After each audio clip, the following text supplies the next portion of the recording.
Olá, meus irmãos e irmãs de Ideal Espírita, vocês que nos acompanham aqui na Web Rádio Cristo Consolador de São Paulo, muito obrigado mesmo pela sua companhia.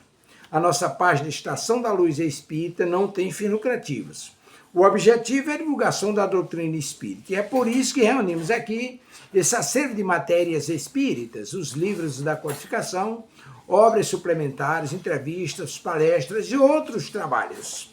Tudo isso exibidos nos programas das Web Rádio Estação da Luz de Natal e Cristo Consolador de São Paulo, para atender suas necessidades de estudo, pesquisa e lazer. Tudo isso sem fim lucrativo, como já dissemos. Agora, nos acompanhe aqui nesse programa a seguir.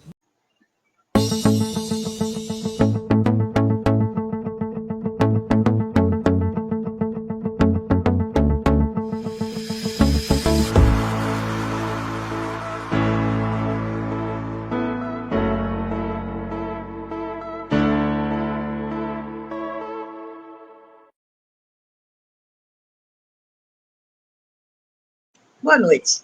Sejam todos muito bem-vindos a mais um programa da Web Rádio Cristo Consolador. Eu estou completamente fora de esquadro, para variar.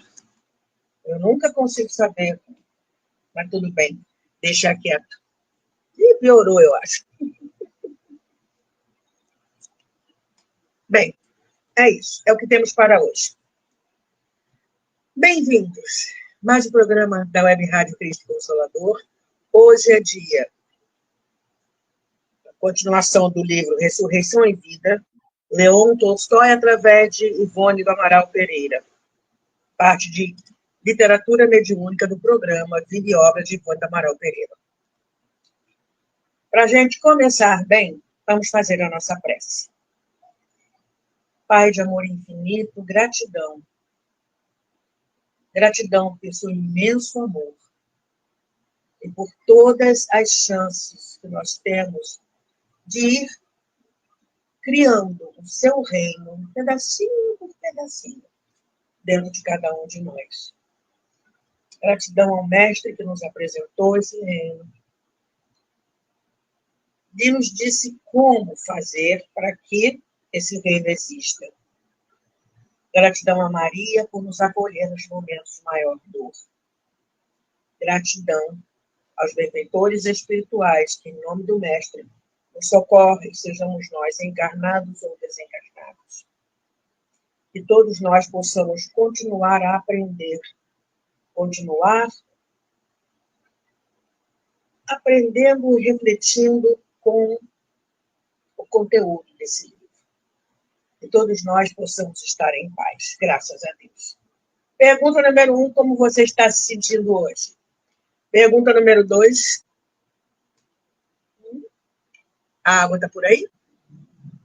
Deixa eu ver se eu virar para cá. De repente funciona. Vai, cadeira. Então, nós estamos vendo o primeiro capítulo desse livro, O Encontro de Leon Tolstói. Márcia Monteiro, oiê, tudo bom? O Encontro de Leon Tolstói com Zaqueu. E ele se sentou junto com os discípulos que estavam aprendendo com Zaqueu. Os discípulos haviam pedido para que Zaqueu falasse da vida dele, né? Contasse mais da vida dele. E Zaqueu estava falando isso. E a identificação com ele, a identificação dele foi com Paulo, dentre todos os que seguiam Jesus. E ele foi conversar com Paulo, para dizer, peraí, como é que eu faço? Como é que... Né? Em vez de só ouvir falar do Mestre, a partir do conselho de Paulo, começou a falar, eu mesmo, falar sobre Jesus. Tá, não curou leprosos, mas estancou a aflição de muitas lágrimas. Não levantou paralíticos, mas ergueu a coragem da fé em muitos corações desanimados. Se não expulsei demônios, alijei o ateísmo, recuperando almas para o dever com Deus. E se não ressuscitei mortos, renovei esperanças na alma de muitas matronas desgostosas, com a indiferença dos próprios filhos. Na prática do bem, revigorei a decisão de muitos pecadores que temiam procurar o bom caminho, porque, envergonhados de se apresentarem a Deus pela oração, a fim de se renovarem para jornadas reabilitadoras. E assim, minha alma se alegrava em Cristo. Dilatavam-se-me os meus propósitos de progresso. E eu sentia que, de dia para dia, quando orava, mais incidiam sobre mim forças e novas bênçãos para mais me desdobrarem em operações objetivas, que tendiam a me fazer comungar com a vontade daquele unigênito dos céus, que um dia penetrou os umbrais pecaminosos de minha casa para me levar à salvação. E aí, né, a gente para pensar que às vezes a gente se decepciona, né? Também a gente começa errado, achando que todo mundo é a doutrina ambulante. E não é assim. Estamos todos a caminho. Não somos detentores de todos os conhecimentos doutrinários. E nós estamos no trabalho do bem que a gente precisa, vamos combinar. Seja ele qual for. Joana disse, não adianta, quer dizer, não tem nada a ver você falar assim, eu mereço, reclamando. Eu mereço. Ninguém merece. Não é eu mereço. É eu necessito. Muda o ponto de vista completamente, né? Não? Tá. Então, já que eu termino a exposição falando assim. E encontrei, então, dentro de mim próprio, aquele reino de Deus que ele anunciara. Encontrei-o, olha o reino de Deus. Como é que a gente consegue criar ele dentro da gente? Encontrei-o na paz do dever cumprido, que me embalava o coração. Nós paramos nesse pedaço. Continuamos, então, com Leon Tolstói. Eu ouvia embevecido a empolgante exposição. Oi, Vera Lígia, boa noite. Eu ouvia embevecido a empolgante exposição daquele Zaqueu, que Leon Tolstói também gostava bastante. A empolgante exposição daquele Zaqueu, cujo nome, no Evangelho, atraía as minhas simpatias, mas a quem as referências são mínimas no livro santo. Mas acontecia que a força mental do humilde discípulo do Nazareno distendera em torno um círculo de luz fulgurante, o qual nos envolveu a todos e nos levou a vibrar com ele. Olha que maravilha, você está escutando isso aqui eu falar da própria vida e está envolto num halo de luz, não só Leon Tolstói, mas todo mundo que estava ali, o qual nos envolveu a todos e nos levou a vibrar com ele e nos dominou à vontade, submetendo nossas vontades à vontade dele próprio. Isso é Zaqueu, hein? Imagina Jesus. Nosso pensamento ao seu pensamento, nosso sentimento ao seu sentimento, nosso raciocínio ao seu raciocínio. A gente tem que se abrir assim para Jesus. Tal ser completamente mergulhados nas ondas das suas irradiações, ficássemos à sua mercê para lhe obedecermos às sugestões. Era, entre aspas, faixa vibratória. Olha, pegaram a definição? A força mental do Zaqueu estendeu círculo de luz envolveu todo mundo e isso levou a vibrar com ele, dominou a vontade, todo mundo estava escutando a vontade dele, pensamento ao pensamento, sentimento ao seu sentimento, nosso raciocínio ao seu raciocínio, tal ser completamente mergulhado nas ondas das suas irradiações, ficássemos à sua mercê para lhe obedecermos às suas sugestões. Aí eu lembro do carinho, do cuidado com que os benfeitores espirituais nos envolvem, gente. Não é assim? Jesus, buscando nos envolver o tempo inteiro, os espíritos de luz, buscando nos envolver o tempo inteiro. Faixa vibratória. Era a, entre aspas, faixa vibratória dele mesmo.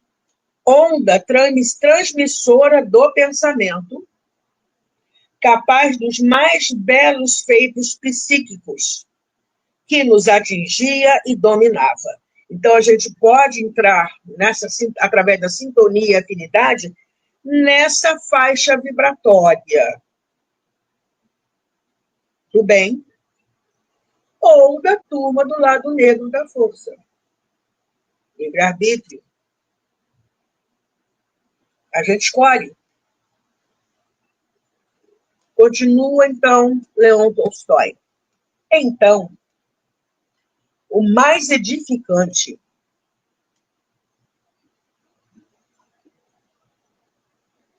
foi que o pensamento de Zaqueu e suas recordações, revividas nos haustos de uma expansão solene, criaram novamente os fatos passados. Surgiram imagens, gente. E nos deram a presenciar com ele tudo quanto era narrado. Meu Deus do céu! Entraram em sintonia, né? Pensamento, Zaqueu falando, as imagens surgindo e todo mundo vendo.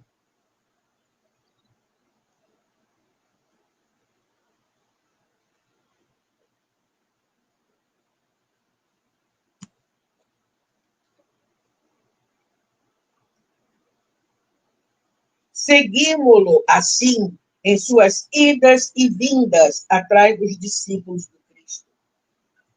Presenciamos suas silenciosas lágrimas, seus sofrimentos ante a dificuldade em iniciar o ministério do bem, expandindo objetivamente o que já existia no ismo do seu coração. Nós enfrentamos essa dificuldade?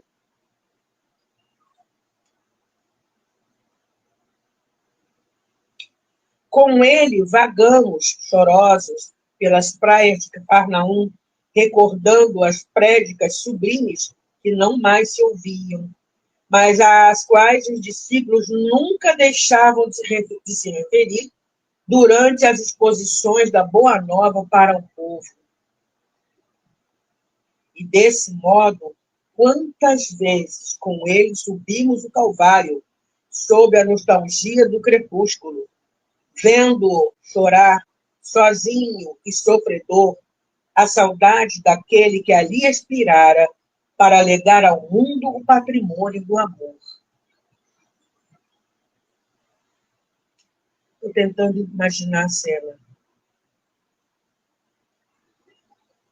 E aprendemos com ele, vendo-o agir, como se pratica o verdadeiro bem, como se estancam as lágrimas da desgraça e se recupera o pecador para o dever, ocultamente, silenciosamente, sem os alardes da vaidade nem os elogios da história, fiel a um ministério santo, incansável, em torno das criaturas sofredoras, pelo amor de Jesus Cristo. E nós? Nós que estamos aprendendo a fazer ainda a beneficência.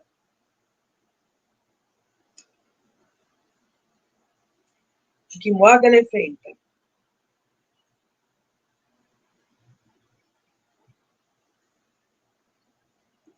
há uma gradação. Primeiramente, a esmola sem caridade, quando você dá qualquer coisa para se livrar daquela pessoa chata que o está incomodando profundamente. Segundo, a esmola com caridade, quando você oferece alguma coisa a outra pessoa que está necessitada, mas o faz com gentileza, com delicadeza. Terceiro, a esmola, ou melhor, a caridade sem esmola. Temos a esmola com caridade e a caridade sem esmola. Quando você leva a criatura para perto de um lago, ensina, pega essa vara aqui, isso aqui é o anzol, bota isso aqui, isso aqui é o anzol, botou? Pega aquela minhoca, enfia ele no meio do anzol, isso. Agora joga lá, espera o peixe, em silêncio. Sentiu puxar, vai puxando devagar. Pegou? Agora, tá vendo aquela tábua ali, aquela faca? Você vai descamar o peixe todo assim, depois você vai abrir e fazer a limpeza. Mas é a pessoa que está fazendo. Chegaremos lá. E aí, Leon Tolstói encerra esse capítulo dizendo assim: foi esse um dos mestres que encontrei aquém do túmulo. Seus ensinamentos, os exemplos de ternura em favor do próximo que me deu, revigoraram minhas forças. Sob seus conselhos amorosos, orientei-me, expondo-me a realizações conciliadoras da consciência. Porque com o romance Ana Karenina, muitas jovens se suicidaram.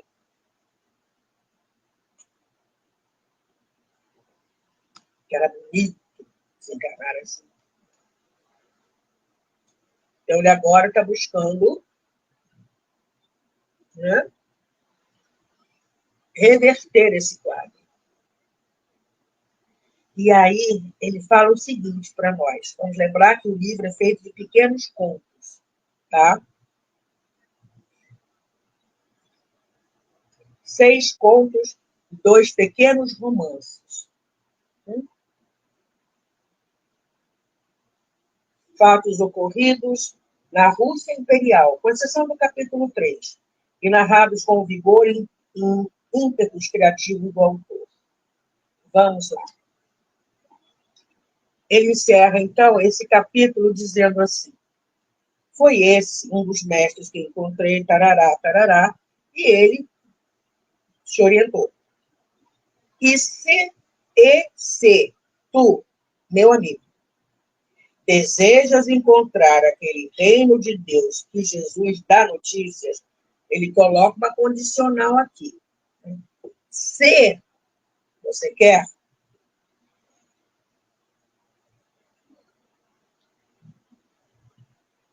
ama os desgraçados.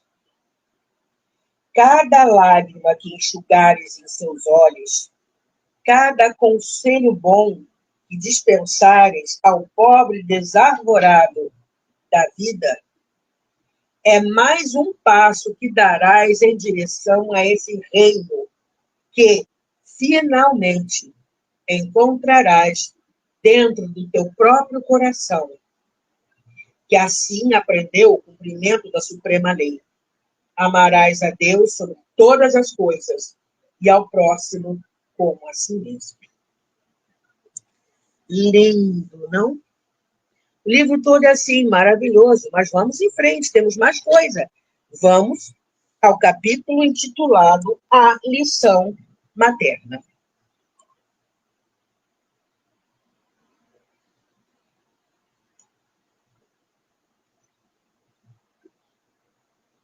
Somos remetidos a João, capítulo 6, versículos 35 e 39. E Jesus lhes disse: eu sou o pão da vida. O que vem a mim não terá jamais fome, e o que crê em mim não terá jamais sede. E esta é a vontade daquele Pai que me enviou, que nenhum eu perca de todos aqueles que ele me deu, mas que o ressuscite no último dia. Conta-nos assim Leon Tolstói. Ao despertar na vida espiritual, após compreender que nova fase de um destino imortal se esboçava em meu carreiro de emanação consciente do absoluto, reconheci-me igualmente de posse de minha vontade soberana, senhor de mim próprio, capaz de me dirigir segundo meus pendores e desejos. A gente continua mesmo lá do outro lado. Não tem como enrolar. O que me assegurou a posse de uma liberdade enobrecedora, que me tornou tranquilo.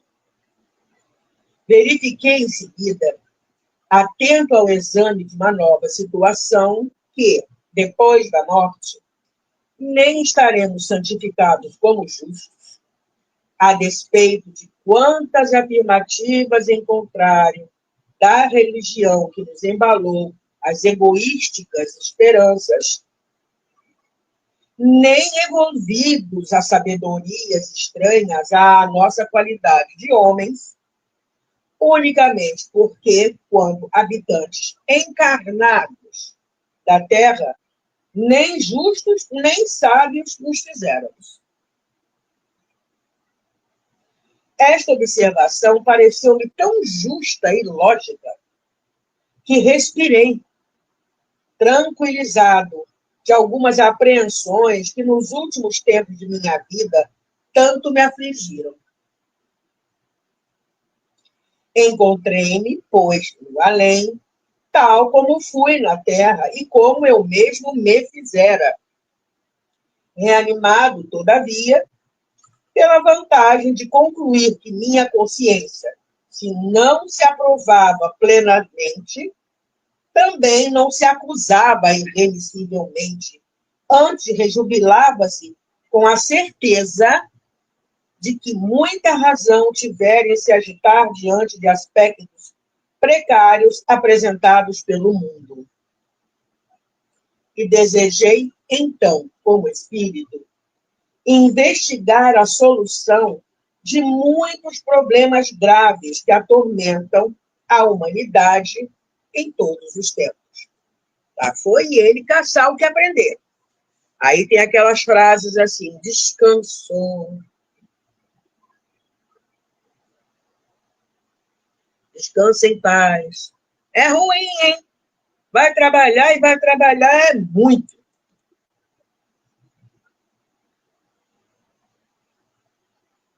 Estudar também. Continua Leon Tolstói. Eu sempre me afligira pelos sofrimentos do homem. Quisera repará-los ou arredá-los sem que tal pretensão me tivesse sido possível uma só vez. Verdadeiramente alheio como me encontrava ao conhecimento de certos detalhes das equitativas leis de Deus. Quantas vezes lamentei, sozinho e incompreendido, não sentir em minhas forças valores bastante acentuados para me transformar em reformador do mundo, tornando-me restaurador dos ensinamentos já muito esquecidos do Redentor dos homens. Então a gente vê o quê? Que apesar da escorregada com romance Ana Karenina, ele era alguém que se preocupava com o próximo. Era alguém que estava no caminho certo. Ele se preocupava, né, em ajudar, em relembrar os ensinamentos de Jesus. Só que ele não tinha conhecimento suficiente para isso. Alheio, como me encontrava, ao conhecimento de certos detalhes das equitativas leis de Deus. E as leis de Deus, gente, não dá para enrolar. Não dá. Lei de causa e efeito. Papum! A gente faz o bem vai voltar. Se a gente não fez o bem, vai ter que correr para a próxima encarnação para fazer o bem. E se a gente fez o mal vai voltar. Até o mal que a gente não fez quando poderia ter feito o bem. Por isso que Pedro relembrou a frase de Jesus, primeira epístola de Pedro, capítulo 4, versículo 8, o amor cobre a multidão de pecados. Olha como Leon Tolstói se autoanalisa. Vaidade e orgulho, ou melhor, faz a autoanálise, está mais bonito assim, né? Vaidade e orgulho, antes que interesse real pelo bem coletivo, seria o que lavrava agitações em minha alma, disfarçados em piedade pelo próximo? Pus-me a peregrinar pelo espaço, à imitação do que outrora fazia pelas aldeias russas, no intuito de verificar situações de outros espíritos como eu.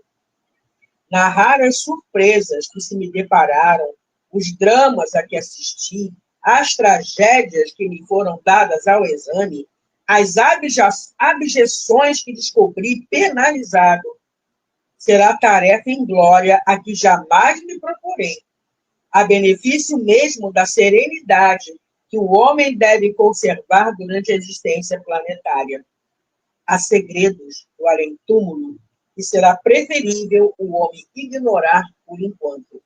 E aí está, né, referindo a algo que André Luiz também coloca nos seus livros.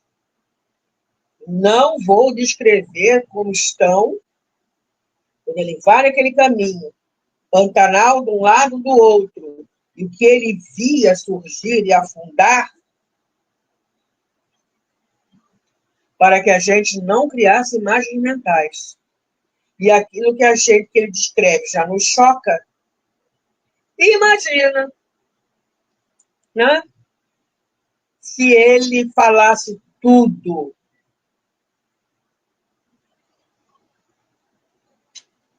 Acho que a gente enlouqueceria.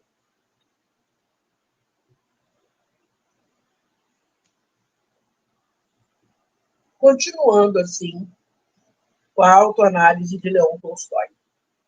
Compreendi, estarrecido, que o plano da vida imortal era bem mais vasto do que eu imaginara, e que me cumpriria um aprendizado minucioso das leis regedoras do universo. Gente, a gente está tão acostumado. Eu quero ir para nosso lar quando desencarnar. Gente, o que não falta é cidade espiritual por aí. Infelizmente, desconfia. Por exemplo, a cidade onde vive Meimei e Caíba está, evolutivamente falando, acima de nosso lar. Meimei não, perdão. Sheila e Caíba Chuta. Está acima de nosso lar, gente. Alvorada Nova.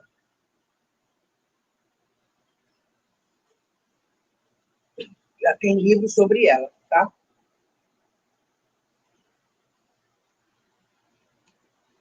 E lá tem coisas que você fica assim, como diriam os mineiros, nu. Que é tudo tão grandioso. A gente já acha nosso lar grandioso. Imagina a Alvorada Nova. E outras. E outras.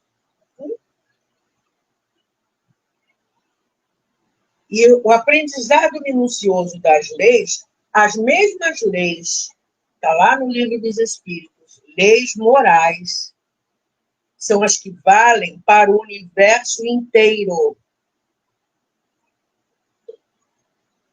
E a gente passa batido pelo Livro dos Espíritos, né? E 19 questões, pelo amor. Acho bom começar a dar mais atenção a esse livro. Então,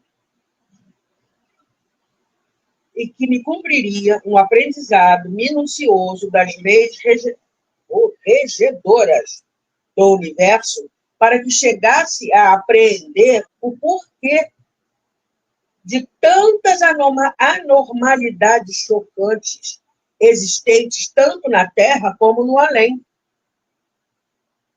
E, um dia, numa região sofrível da imensidão atmosférica, ele sabe que existe, né?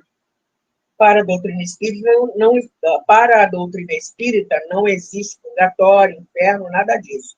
Existem regiões purgatoriais, de purgar, de retirar, né? Usando um termo popular não muito adequado, mas espremer, né?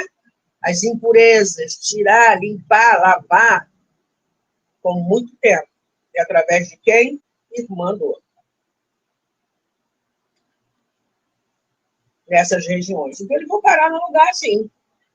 E um dia, numa região sofrível da imensidão atmosférica, encontrei certa individualidade espiritual a quem me afeiçoei com o tempo, a qual, pela citada ocasião, me solicitou o favor de transcrever para o mundo objetivo, quando possível, a preocupação máxima que a inquietava. Perdão, gente.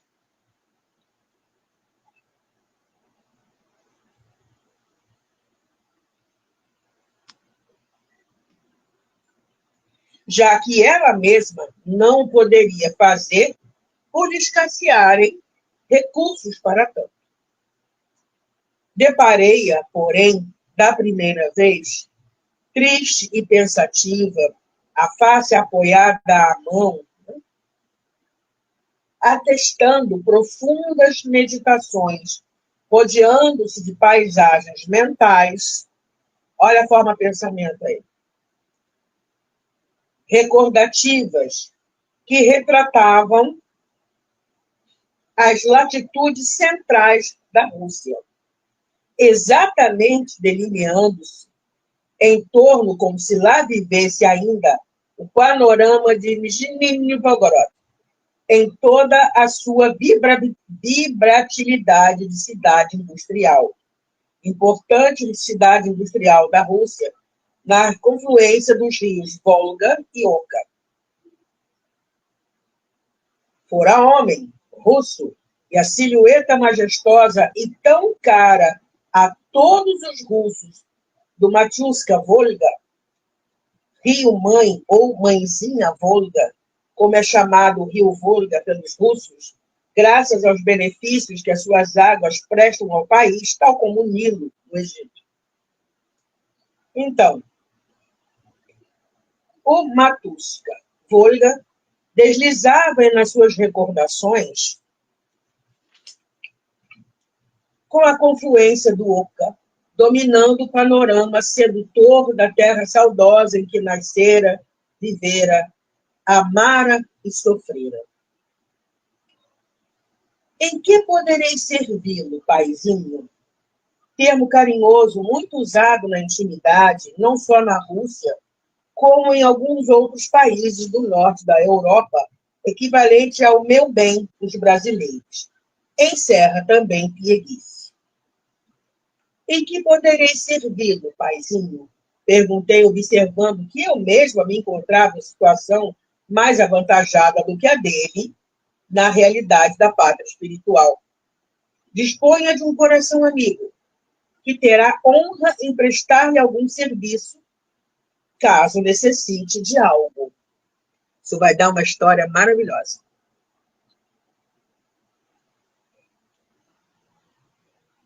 Vamos ver. Levantou para mim os olhos tristes, confrangendo-me a alma, a angústia de todo o seu ser.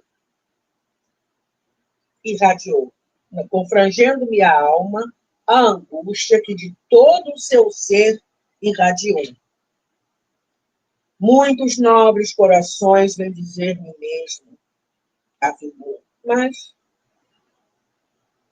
quem poderá expurgar dos meandros da minha alma a amargura que nela se detém?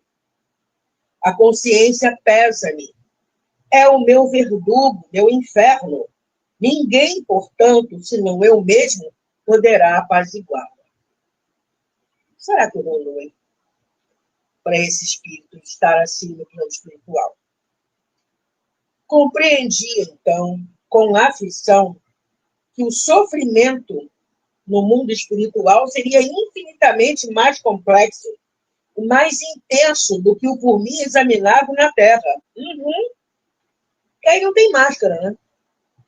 Vai encarar o que tiver que encarar. Fazer o quê? E que, aquele caso, por exemplo, seria bem mais difícil de solução do que oferecer para um camponês ou um operário alguns rublos. Rublos é uma antiga moeda russa ainda em vigor. Então, para a compra do azeite ou da farinha, para o reparo do madeiramento da sua isbá, ou mesmo que a cabana onde eles viviam,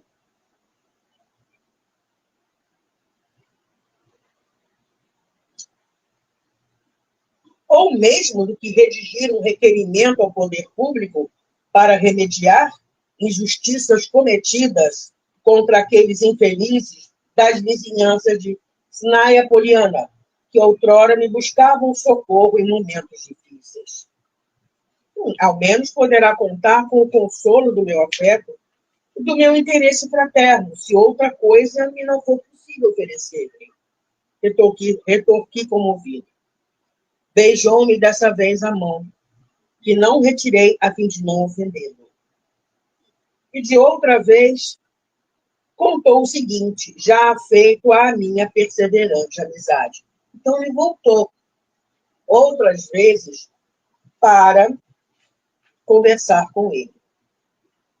Fui um rebelde, que desertei da vida apavorado com as peripécias que me surpreenderam. Nasci e vivi em Nijni-Novgorod. E aí também me precipitei no abismo de um suicídio. Logo vi onde é que ele está. Olha onde ele foi parar. E aí também me precipitei no abismo de um suicídio, cuja responsabilidade foi minha, unicamente minha. Chamei-me Dmitry Semenovich, em minha terra. E quando me reconheci vivo, pensante, inteligente, individualizado como dantes, porventura ainda mais individualizado e inteligente do que antes do suicídio, julguei-me presa de uma loucura insólita, loucura que desespera sem apagar o raciocínio. É triste, muito triste, a situação dos nossos companheiros. Eu não aceitava o homem dotado com uma alma imortal. Ih, caramba, complicou ainda mais. Repelia, desde a juventude, a dogmatização ortodoxa da nossa igreja russa, que falava da perpetuidade da alma humana em condições ilógicas e terminara por duvidar até mesmo da existência de um ser supremo. Porque não poderia compreendê-lo através das dissertações viciosas dos nossos popes, sacerdote ortodoxo que ocupa posição inferior na hierarquia religiosa. E por isso resolvi desaparecer para sempre do mundo dos vivos, confiando-me às águas protetoras do nosso Machuska Volga, ao verificar que a vida não mais satisfazia aos meus anelos. Se decepcionou profundamente, com toda certeza.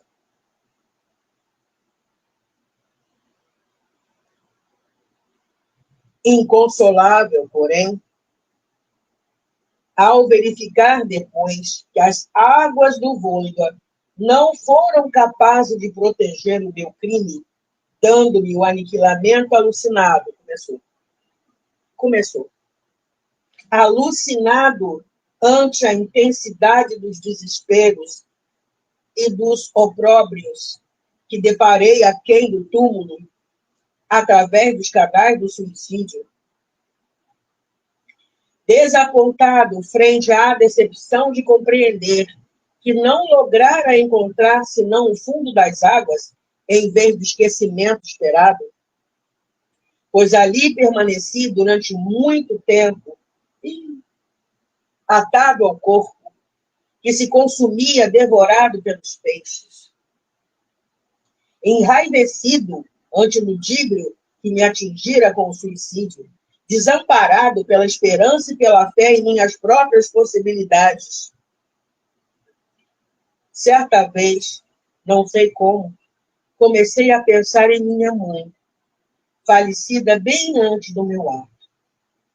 Revi, em pensamento, oprimido de saudades, seu vulto grave e doce, indo e vindo entre os afazeres de nossa casa. Revi o seu semblante pensativo, os olhos sempre baixos, absorvidos de preocupação. O lenço de traços coloridos à cabeça, atado abaixo do queixo, o manto de lã grossa envolvendo o pescoço e os ombros para protegê-los contra os ventos. Recordei seus trabalhos para conosco, seus filhos, suas insônias desveladas sobre nossos berços, seus conselhos e suas zangas, seus sacrifícios.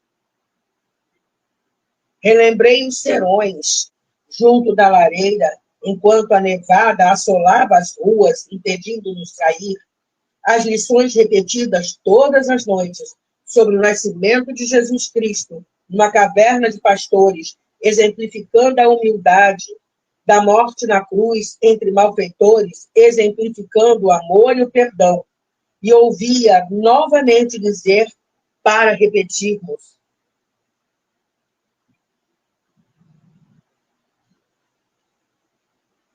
Pai nosso que estás nos céus,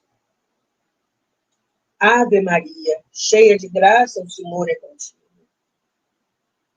Meu anjo da guarda, velai pelo nosso sono e o nosso destino, pelo amor de Deus. Minha mãe amava as Escrituras Santas e lia-as de quando em vez, o bastante para algo nos esclarecer durante os serões do longo inverno em nossa casa de Novgorod, perdão. Falava-nos, então, da bondade do Nazareno ante os infortúnios dos deserdados do mundo, a par das orações que ensinava. Falava das curas sensacionais nos cegos de nascença, nos paralíticos e nos leprosos.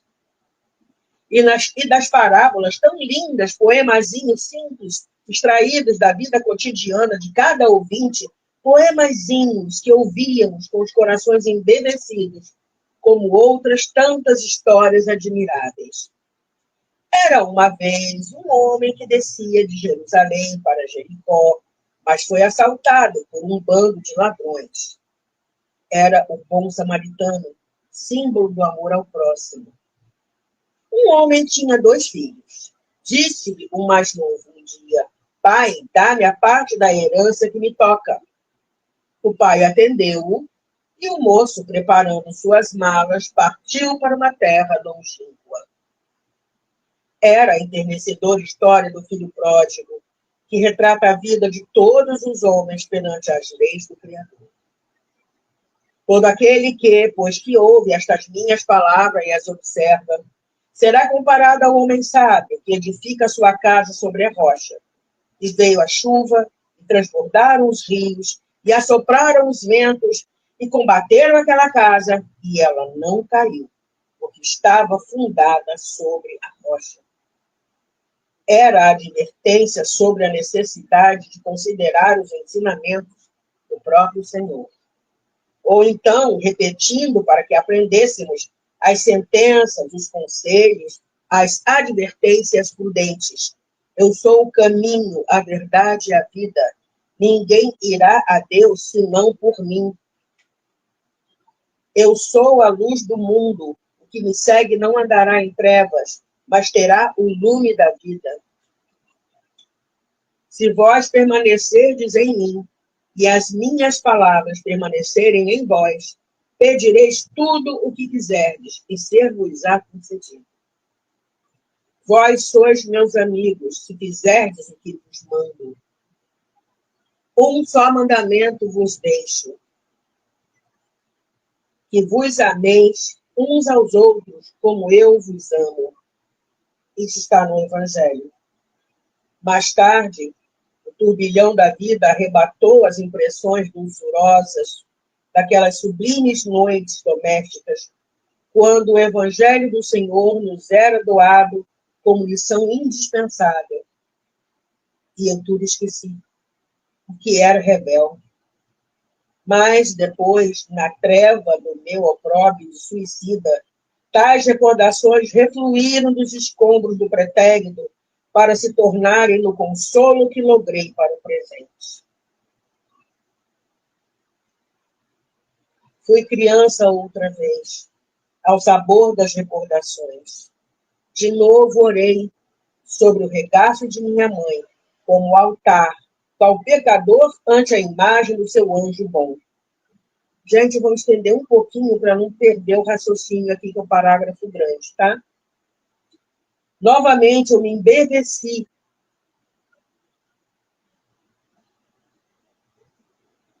ante aquele doce Jesus que nascera numa caverna de pastores, exemplificando a humildade, que amava as criancinhas, que curava os cegos e os cancerianos e perdoava os pecadores.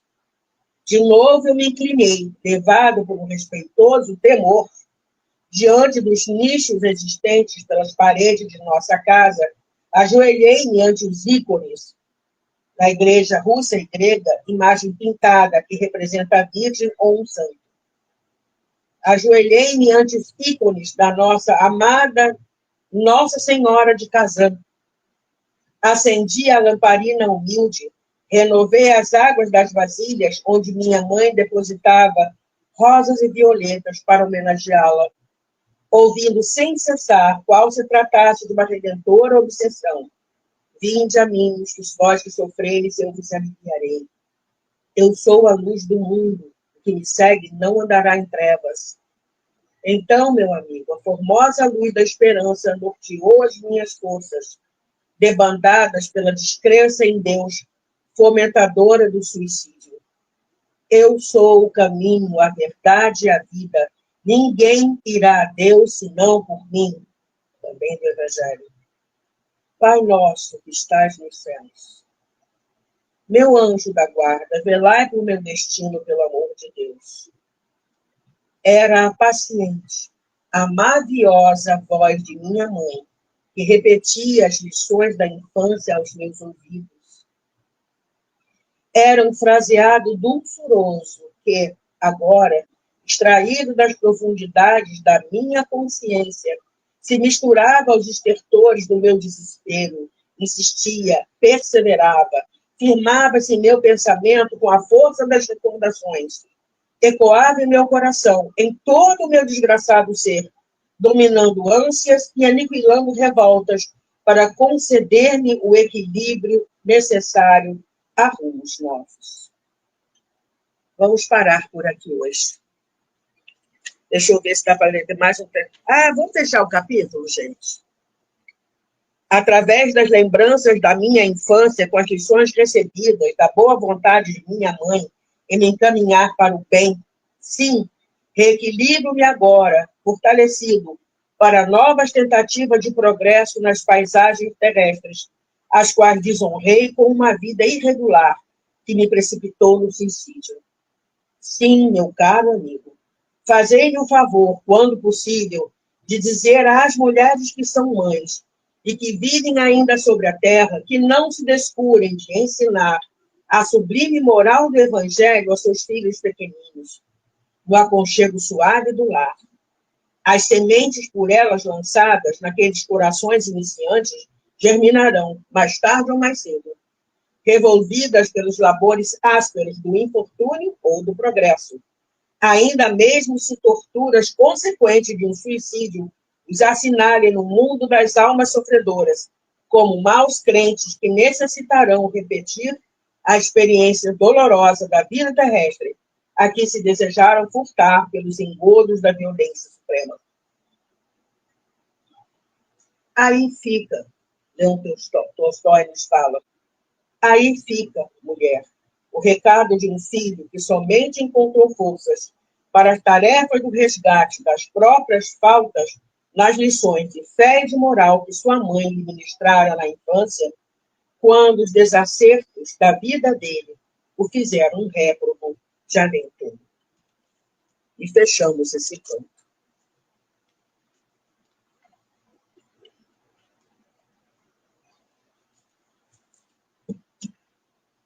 Uma prece rápida, diretamente dirigida a Maria, Mãe de Jesus, nossa mãe.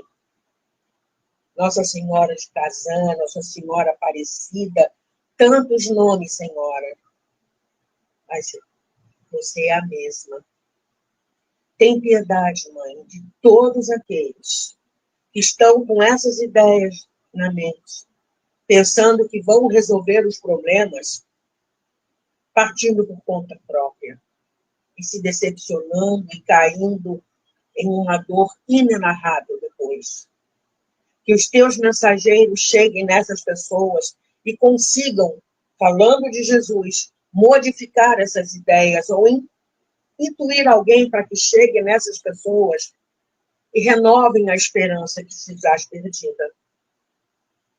Mas para todos aqueles que nesse momento estão partindo assim, e aqueles que já partiram e estão sob a sua proteção, não importa o que ponto do mundo, que essa prece, Mãe, possa chegar até eles. E eles se conscientizem do seu amor, os acolhendo, os protegendo e os reencaminhando. E que eles comecem a cultivar a chama da esperança, da certeza da sua frase, Mãe. Isto também vai passar. Eles encontrem um mínimo de paz, um mínimo de consolo para recomeçar a caminhar. Em nome de Deus, assim possa ser. Graças a Deus. Acabou meu tempo. Até quinta-feira que vem com outro conto desse livro. Gratidão por ter estado aqui comigo. Fique bem. Tchau.